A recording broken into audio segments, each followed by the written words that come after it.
ಕಾಂಗ್ರೆಸ್ ಸರ್ಕಾರ ಏನಿದೆ, ನಿನ್ನೆ ಕಾಂಗ್ರೆಸ್ ಪಾರ್ಟಿಯ ಸಭೆಯನ್ನ ಪ್ಯಾಲೇಸ್ ಗ್ರೌಂಡ್ ಅಲ್ಲಿ ಮಾಡಿದ್ದಾರೆ.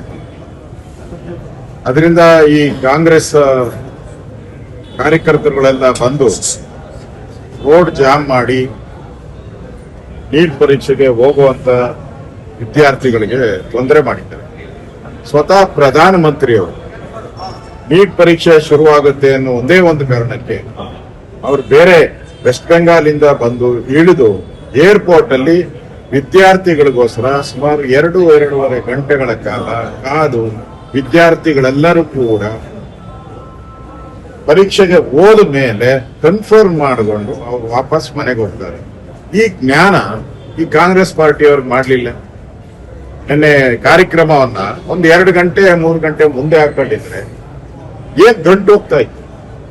ಏನಾನ ಹೊಸತನ ಇದೆಯಾ? ಅಧ್ಯಕ್ಷರಾಗಿ ಘೋಷಣೆ ಆಗಿದ್ದಾರೆ. ಅವರು 2 ಅವರ್ ಬಿಟ್ಟು ಮಾಡಿದ್ರು ಅದೇ ಅಧ್ಯಕ್ಷರೇ, ಮುಂಚೆ ಮಾಡಿದ್ರು ಅದೇ ಅಧ್ಯಕ್ಷರೇ. ಅದನ್ನ ಬಿಟ್ಟು ಪ್ರಧಾನಮಂತ್ರಿಗಳು ವಿದ್ಯಾರ್ಥಿಗಳ ಬಗ್ಗೆ ತೋರಿದಂತ ಕಾಳಜಿ, ಈ ವೇದಿಕೆ ಮೇಲೆ ಇದ್ದಂತ ನಾಯಕರು, ಅದು ವೇದಿಕೆ ಅಂತೂ ಖರ್ಗೆ ಅವ್ರನ್ನ ಮಾತಾಡಕ್ಕೆ ಬಿಟ್ಟಿಲ್ಲ. ಎಲ್ಲ ಡಿ ಕೆ ಅಂತ ಹೋಗಿ ಖರ್ಗೆಗೆ ಅವಮಾನ ಮಾಡಾಕ್ಬಿಟ್ಟು. ಇದು ಅವಶ್ಯಕತೆ ಇತ್ತು. ಈ ವಿದ್ಯಾರ್ಥಿಗಳ ಭವಿಷ್ಯ ಹಾಳು ಮಾಡುವಂತ ಈ ಕಾಂಗ್ರೆಸ್ ಪಾರ್ಟಿ ಜ್ಞಾನ ಬೇಕಾಯ್ತು, ಕಾಮನ್ ಸೆನ್ಸ್ ಬೇಕಾಯ್ತು. ಇವತ್ತು ಕೇಂದ್ರ ಸರ್ಕಾರದ ಮೇಲೆ ಆಪಾದನೆ ಮಾಡಕ್ ಮುಂಚೆ ನೀವೇನ್ ಮಾಡಿದೀರಾ? ಈ ಟ್ರಾಫಿಕ್ ಜಾಮ್ ಇಂದಾನೇ ಇಷ್ಟು ಅನಾಹುತ ಆಗಿದೆ ಅಂತ ಎಲ್ಲ ಪೇರೆಂಟ್ಸ್ ಹೇಳ್ತಾ ಇದ್ದಾರೆ. ನೀವು 1-2 ಗಂಟೆ ಮುಂದೆ ಹಾಕೊಂಡಿದ್ರೆ ಕಾರ್ಯಕ್ರಮನ ಏನಾಗ್ತಾನೆ ಇರಲಿಲ್ಲ. ಅದರಿಂದ ಇದಕ್ಕೆ ನೇರ ಕಾರಣ ಕಾಂಗ್ರೆಸ್ ಪಾರ್ಟಿನೇ, ಕಾಂಗ್ರೆಸ್ ಸರ್ಕಾರ. ನಾಳೆ 12 ಗಂಟೆಗೆ ರಾಷ್ಟ್ರೀಯ ಅಧ್ಯಕ್ಷರಿಗೆ ನಾವು ಅಪಾಯಿಂಟ್ಮೆಂಟ್ ಕೊಟ್ಟಿದ್ವಿ. ಒಂದು 4 ದಿನದಿಂದ 12 ಗಂಟೆಗೆ ಅಪಾಯಿಂಟ್ಮೆಂಟ್ ಕೊಟ್ಟಿದ್ದಾರೆ.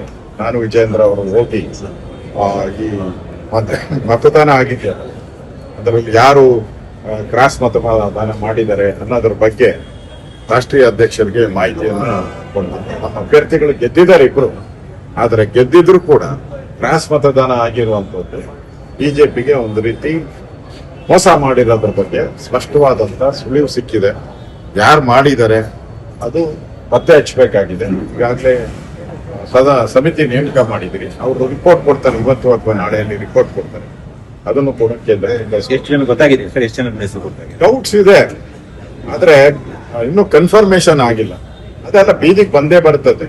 ಇಷ್ಟೆಲ್ಲ ಮೋಸ ಮಾಡಿದವರು ಏನ್ ದುಡ್ಡು ತಗೊಂಡು ಓಸಿಯಾಗಿ ಏನು ವೋಟ್ ಮಾಡಿರ್ತಾರ? ಯಾರೋ ಕೆಲವರು ಹೇಳ್ತಾ ಇದ್ರಂತೆ, ಏನೋ ಅಭಿವೃದ್ಧಿಗೋಸ್ಕರ ದುಡ್ಡು ತಿಂದುಬಿಟ್ಟು ಚಂದಾಗಿ ಚಂದ ಕುದುರೆ ವ್ಯಾಪಾರ ಮಾಡ್ಕೊಂಡು ಅಭಿವೃದ್ಧಿ ಮಾಡ್ತೀವಿ. ಅವ್ರ ಅಭಿವೃದ್ಧಿ, ಅವ್ರ ಸ್ವಂತ ಅಭಿವೃದ್ಧಿ ಮಾಡ್ಕೊಳಕ್ ಮಾಡಿರೋ ಅಷ್ಟೇ ಅಲ್ಲ, ನೀವು ಏರಿಯಾ ಅಭಿವೃದ್ಧಿ ಮಾಡಕ್ಕಲ್ಲ, ಅವ್ರ ಸ್ವಂತ ಅಭಿವೃದ್ಧಿ. ಅದಕ್ಕೆ ಈ ಕಳ್ಳರನ್ನ ಬಲಿ ಹಾಕ್ತೀರಿ, ಯಾವುದೇ ಕಾರಣಕ್ಕೂ ಬಿಡಲ್ಲ. ಈಗಾಗಲೇ ಸುರೇಶ್ ಕುಮಾರ್ ನನ್ನ ಜೊತೆ ಫೋನ್ ಮಾಡಿ ಮಾತಾಡಿದ್ದಾರೆ. ನನ್ಗೆ ಒಂದು ಪತ್ರನೂ ಕೂಡ ಕಳಿಸಿದ್ದಾರೆ. ನೆನ್ನೆ ಸದಾನಂದ ಗೌಡರು ಕೂಡ ನನ್ನ ಜೊತೆ ಮಾತಾಡಿದ್ದಾರೆ. ಮತ್ತೆ ಗಲ್ಲದ್ದವರು, ನಮ್ಮ ಶಿವ ನಾಯಕರು, ಪ್ರಹ್ಲಾದ್ ಜೋಶಿ ಅವರು ನನ್ನ ಜೊತೆ ಮಾತಾಡಿದ್ದಾರೆ. ಸೊ ಇದು ಒಳ್ಳೆ ಸಂಪ್ರದಾಯ ಅಲ್ಲ, ಇದನ್ನು ಬೇಡ ಅಂತ ಹೇಳಿದ್ದಾರೆ. ಸೊ ನಾನು ಕೂಡ ವಿಜೇಂದ್ರ ಅವರು ಇವತ್ತು ನನಗೆ ಸಿಗ್ತಾರೆ ದೆಹಲಿಯಲ್ಲಿ, ನಾನು ಮಾತಾಡ್ತೀನಿ. ಹಿರಿಯರ ಅಭಿಪ್ರಾಯ ತೆಗೆದುಕೊಂಡು ಹಿರಿಯರೆಲ್ಲ ಏನ್ ಹೇಳಿ